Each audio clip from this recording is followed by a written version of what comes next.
بسم الله والحمد لله والصلاة والسلام على رسول الله وبعد.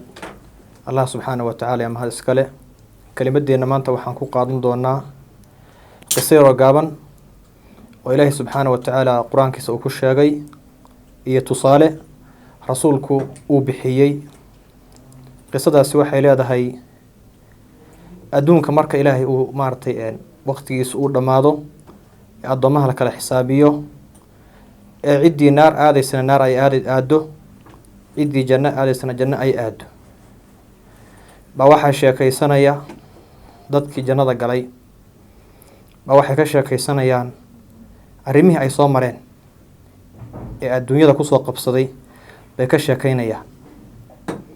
mid ka mid ah wuxuu leeyahay waxaan lahaa saaxiib qaala qaa'ilun minhum inni kaana liqariin saaxiib ayaan lahaa adduunka aan ku lahaa markaasaa wuxuu idhihi jiray ma waxaad rumaysan tahay qiyaame ainaka min almusaddiqiin ma qiyaame iyo soo saaris baad rumaysan tahay aidaa mitnaa wa kunnaa turaaban wa cidaaman ainaa lamabcuuthuun haddii aanu caro noqono iyo lafo ma waxaad leedahay waa laydin soo saarayaa oo waa laydin xisaabinayaa.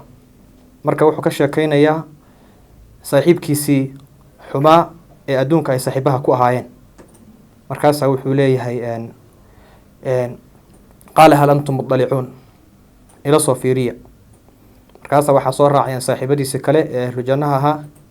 markaasa waxay imanayaan meesha la yidhaahdo naartii bay kasoo fiirinayaan. markaasa waxay ku arkayaan asagoo ku dhex jira naarta dhexdeeda bay ku arkayaan walciyaadu billaah. markaasuu wuxuu leeyahay qaala tallaahi in kidta la turdiin ilaahay baan ku dhaartaye waxaan ku sigtay inaan ku halaagsamo saaxiibkay oo halka aan gal anigana walowlaa nicmatu rabbi lakuntu min almuxdariin haddii aan ilaahay ii gargaari lahayn oo nicmada ilaahay uusan igu manaysan lahayn halkaas ayaan xaadiri lahaa oo halkaas ayaan ku dambayn lahaa. ilaahay baase iga badbaadiyey. rasuulkeenna wuxuu yihi tusaale uu ku bixiyey saaxiibka wanaagsan iyo saaxiibka xun. wuxuu yihi saaxiibka wanaagsani wuxuu la mid yahay qof miski xambaarsan.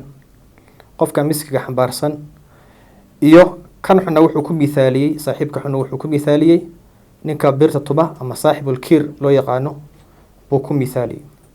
saaxiibkii wanaagsanaa buu rasuulku ku horreeyey wuxuu yihi ninka miskiga xambaarsan ima an yuhdiyaka wa ima an tabtaaca minhu wa ima an tajida riixan dayiba. 3 faa'iidaad ka helaysaa qofkaas miskiga xambaarsan in uu ku siiyo oo ku hadiyeeyo carafta uu wato ama inaad ka iibsato oo markaad u bogto wanaagiisa aad ka iibsato ama inaad ka hesho udgoon iyo caraf fiican aad ka hesho aan ku dhibin. kaa rasuulku wuxuu ku mithaaliyey saaxiibka wanaagsan oo saaxiibka wanaagsani wuxuu sabab u noqonayaa inaad jannada ilaahay gasho. wanaag ayaad kaga dayanaysaa xataa haddii aad wanaag kaga dayanin dhib kuuma geysanayo. saaxiibkii xumaana rasuulku wuxuu ku mithaaliyey ninka birta tuma ee birta garaaca. wuxuu yihi marka horeba aad u timaadaba ninka birta tuma waxaad ka faa'iideysaa in ay maryaha kaa gubtaan oo maryaha uu kaa gubo baad ka helaysaa. midda kale aad ka helaysaa waxaa weeye ima an tajida riixan mumtina ama inaad ka hesho ur qarmuun oo ku dhibta. marka micnaheedu maaha dadka birta tuma inay dad xun yihiin, dad fiican oo shaqaysto weeye. tusaaluhu waxaa weeye qofka xun haddii aad la saaxiibto oo aada raacdo dee wuxuu hayo unbuu ku siinayaa. qof walba wixii uu hayo agtiisa unbaad ka helaysaa. marka dardaarankeena waxaa weeye iyo muhiimadda aynu ula jeedno kelimadeena meel kastoo aynu joogno mahma kaana duruuf in aynu maaragtay ku dadaalo saaxiibka wanaagsan iyo mideeda kalena aan iska ilaalino saaxiibka xun meel kastoo aan joogno iyo waqti kastoo ay haataba. asalaamu calaykum waraxmatullaahi wabarakaatu.